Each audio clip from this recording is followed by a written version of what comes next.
तो आज हम पढ़ने जा रहे हैं चैप्टर 4 क्लास 4 का हिस्ट्री का चैप्टर 4। चैप्टर का नाम है the great Indian desert. Desert माने क्या होता है? रेगिस्तान वो क्षेत्र होता है जहाँ पे जैसे अपने यहाँ मिट्टी मिट्टी दिख रही है ना, घास, वहाँ पे बालू बालू दिखता है।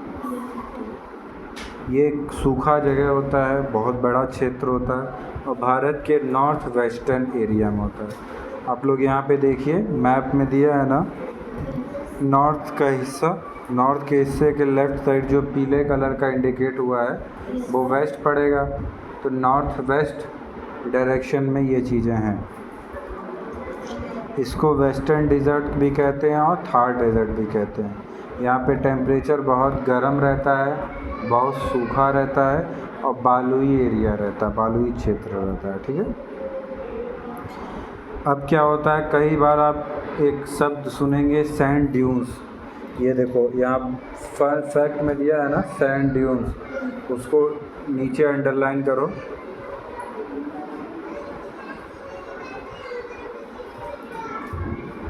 सैंड ड्यून्स क्या होता है, जब बालू बहुत ज़्यादा वहाँ पे रहता है ना, तो बालू बहुत पतले, मतलब ऐसे पकड़ो तो लूज होते हैं। उसके बाद क्या होता है, वो उड़ते हैं, वो एक जगह इकट्ठा हो जाते हैं, एकदम पहाड़ तरह का एक एरिया बना लेते हैं, उसको आकार बना लेते हैं। उसको हम क्या कहते हैं? Sand dunes. क्या कहते हैं? अब जो आपका थार डेजर्ट है वो 500 किलोमीटर का है, आरावली से लेके पाकिस्तान के बॉर्डर तक। ठीक है। और जो है कि इसको हम वेस्टर्न डिज़र्ट भी कहते हैं क्योंकि इसका ज़्यादा क्षेत्र जो है वो राजस्थान के वेस्ट की तरफ में है। राजस्थान का 70% क्षेत्र जो है वो इसी तरह रेगिस्तान से ही कवर है। इसीलिए हम राजस्थान को क्या कहते हैं? Desert state of India. क्या कहते हैं? Desert state of India. देखो ये तुम लोग फ़ोटो देख के समझोगे कि रेगिस्तान कैसा दिखता था। ठीक है। अब यहाँ का क्लाइमेट क्या होता है? क्या होता होगा क्लाइमेट, बताओ। क्लाइमेट माने वहाँ का मौसम कैसा होता होगा? गर्म होता होगा ना, धूप होता है, गर्म होता है। लेकिन वहाँ का टेम्परेचर बहुत अलग होता है। दिन में बहुत ज़्यादा गर्मी लगती है और रात होते ही ना टेम्परेचर जो है आपका वो काफ़ी ठंडा हो जाता है। ठीक है। उसके बाद से जो है कि आपका जो है कि जैसे दिन में बहुत ज़्यादा गर्म रहता है, देखो लिखा है there is a big difference between the day and night temperature. The sand gets hot during the summer, during the day as soon as the sun sets it get cold which cause temperature to fall rapidly. फिर जैसे ठंडी आता है, जैसे रात होता है, जैसे जैसे सूर्य अस्त होता रहता है, उसी तरीके से टेम्परेचर बहुत ठंडा हो जाता है क्योंकि बालू है, बालू गर्म होगा तो टेम्परेचर अपने आप गर्म हो जाएगा। ठीक है। यहाँ पे बारिश बहुत ज़्यादा कम होती है, लगभग 4 इंच के करीब ही बारिश होती है। अब देखो ओएसिस क्या होता है वहाँ पे, ये तो समझ में आ गया कि वहाँ पे पानी बरसात कम हो रही है और जो बरसात कम होगी वहाँ पे एरिया जो है वो सूखा सूखा रहेगा। तो क्या होगा, कुछ जगहों पे नीचे का पानी अंडरग्राउंड, ग्राउंड हुआ ज़मीन और ग्राउंड के अंदर क्या हुआ, अंडरग्राउंड का पानी ऊपर आ जाता है सतह पे। उसको क्या कहते हैं? ओएसिस। क्या कहते हैं? और इस जगहों पे कुछ पौधे और घास उगाते हैं जैसे कैक्टस, बबूल, थॉर्नी बूसेस। ठीक है। अब यहाँ पे देखो आप लोग जो है कि वाटर इन द डिज़र्ट, यहाँ पे कैनाल बनाया जाता है, नदी का किनारा, नदी का थोड़ा सा पानी का कटाव दे के, जैसे ये देखो इंदिरा गांधी कैनाल है, लोग यहाँ से फिर सिंचाई उचाई के लिए यूज़ करते हैं। ठीक है। वाटर जो ये कैनाल का है उससे लोग वीट, ग्राम, मेज, ज्वार, बाजरा ये सब जैसे अनाज को उगाते हैं। और ये जो डिज़र्ट का एरिया होता है वो फर्टाइल हो जाता है क्योंकि पानी बार बार जाता है ना, वहाँ से पानी ले लेते हैं लोग कैनाल से। और इंदिरा गांधी कैनाल को राजस्थान कैनाल भी कहा जाता है। इससे पानी की समस्याएं बहुत हद तक कम हो गई।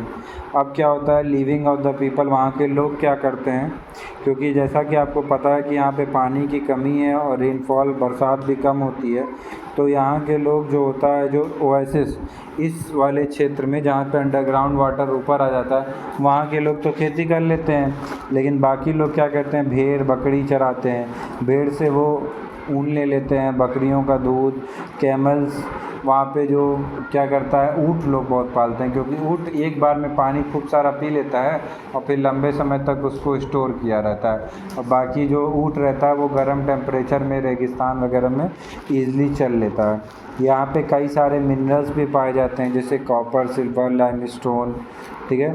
यहाँ के लोगों का मतलब इतना ज़्यादा है कि जैसे खेती नहीं रहेगा तो नॉर्मल सी बात है, दिक्कतें लोगों को होंगी, लोग क्या बोएंगे, क्या करेंगे, क्या बेचेंगे, क्या खाएंगे। जनरली मोस्टली देखो हम लोग के घर में जनरली शायद ही कोई होगा जिसके यहाँ खेती नहीं होती है, थोड़ा बहुत ही सही, लेकिन खेती होती ज़रूर है, ठीक है। तो वहाँ के लोग इधर एक जगह से दूसरी जगह घूमते रहते हैं, इसको हम क्या कहते हैं, बंजारास, क्या कहते हैं, बंजारास, ठीक है।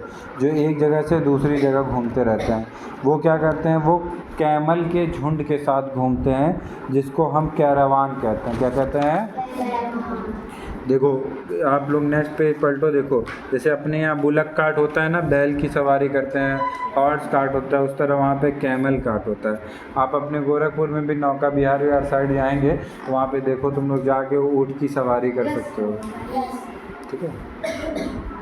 इसीलिए क्या कहा जाता है, कैमल बालू में ईज़िली चल सकता है, इसलिए इसको कहा जाता है शिप ऑफ द डेजर्ट। जैसे पानी में शिप तैरती है ना, लोगों को लेके जाती है, उसी तरह कैमल रेगिस्तान में लोगों को एक जगह से दूसरी जगह ले जाता है, ठीक है। अब इम्पोर्टेंस देखो डिज़र्ट का, जो राजस्थान का जो राज्य है उस पर बहुत पहले मतलब राजपूत राज करते थे, राजपूत जिनको रानास कहा जाता था, ठीक है।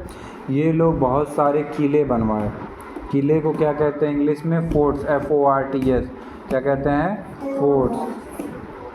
ये फोर्ट्स बनाए लोग, जयपुर में बनाए, चित्तौड़गढ़ में बनाए, देखो चित्तौड़गढ़ फोर्ट किला देखो दिख रहा है ना, फ़ोटो क्लियर फ़ोटो नहीं है। These forts are of great attention, यही किला देखने के लिए दूर दूर से विदेशी पर्यटक, देश के अपने यहाँ के दूर दूर के पर्यटक टूरिस्ट वहाँ पे जाते हैं किला को देखने।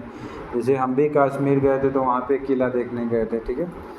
वहाँ पे दिलवारा टेम्पल है जिसको जैन बनाए हैं। हमारा जैन एक तरह का एक रिलीजन होता है, जैसे हिंदू हैं, मुस्लिम हैं, सिख हैं, ईसाई हैं, क्रिश्चियन है, उसी तरह जैनिज़्म भी है। और यहाँ पे माउंट आबू भी है, ठीक है। यहाँ राजस्थान के मार्बल्स देखो, अपने यहाँ ये लगा है ना, मार्बल्स और सैंडस्टोन्स मिलते हैं बहुत ज़्यादा, और ये सब चीज़ें राजस्थान में बहुत, हम पहले भी बताए थे ना, यहाँ पे मिनरल्स वगैरह बहुत सारे मिलते हैं क्योंकि बालू वाला क्षेत्र है। इसको लोग दूर दूर देशों में महंगे दामों में बेच लेते हैं, लोगों की इससे कमाई हो जाती है, ठीक है। तो राजस्थान का कितना % हिस्सा रेगिस्तान से है, 70%। यहाँ का टेम्परेचर क्या होता है, हॉट एंड ड्राई होता है। इंदिरा गांधी कैनाल से बहुत सारा मदद मिलता है। अब आप क्या करेंगे, कल आप लोग होमवर्क में क्या करेंगे, राजस्थान पे निबंध लिखेंगे हिंदी में 20 लाइन का। लिख लेंगे आप लोग, लिख लेंगे सारे लोग, ठीक है। कल 20 लाइन जो है इस पे निबंध लिखना है, ठीक है। ग्रेट इंडियन डेजर्ट क्या होता है, राजस्थान में पाया जाता है, ठीक है। यहाँ का टेम्परेचर बहुत गर्म होता है। यहाँ की लाइफ क्यों कठिन है, क्योंकि यहाँ पे खेती नहीं हो पाती है, टेम्परेचर बहुत गर्म रहता है, पानी की दिक्कत है, बरसात कम होती है। सैंड ड्यून्स क्या होते हैं, जब बालू बहुत लूज़ होते हैं वो एक जगह इकट्ठा हो जाते हैं, एक आकार बना लेते हैं इस तरीके का, डोम तरीके का, तो उनको क्या कहते हैं, सैंड ड्यून्स। क्या कहते हैं, सैंड ड्यून्स। और ओएसिस क्या होता है, जब नीचे अंडरग्राउंड वाटर ऊपर सतह पे आ जाता है उसको ओएसिस कहते हैं। ओएसिस के आसपास लोग खेती कर लेते हैं, जो वीट, ग्राम, मेज, ज्वार, बाजरा जैसे क्रॉप उगाते हैं। और एडवांटेज क्या है, इंदिरा गांधी कैनाल से क्या हुआ, लोगों को खेती करने में आसानी हुई, वहाँ के आसपास का क्षेत्र में फार्मिंग लोग शुरू किए, फार्मिंग किए। इरिगेशन क्या होता है, सिंचाई करना, लोग नदियों से, तालाबों से पानी अपने खेत में लेके आते हैं, खेत को सींचते हैं। सुनते होगे ना, कई बार लोग कहते हैं, अपने यहाँ भी कहते हैं, मोटर चला दीजिएगा खेत में, तो ये क्यों? क्योंकि खेती में पानी बहुत ज़्यादा लगता है। ठीक है, और एक काम और करना आप लोगों को, घर से ये पढ़ के आना है कौन कौन से जानवर और कौन कौन से पौधे जो हैं आप लोगों को रेगिस्तान में यहाँ पे मिलते हैं। ठीक है।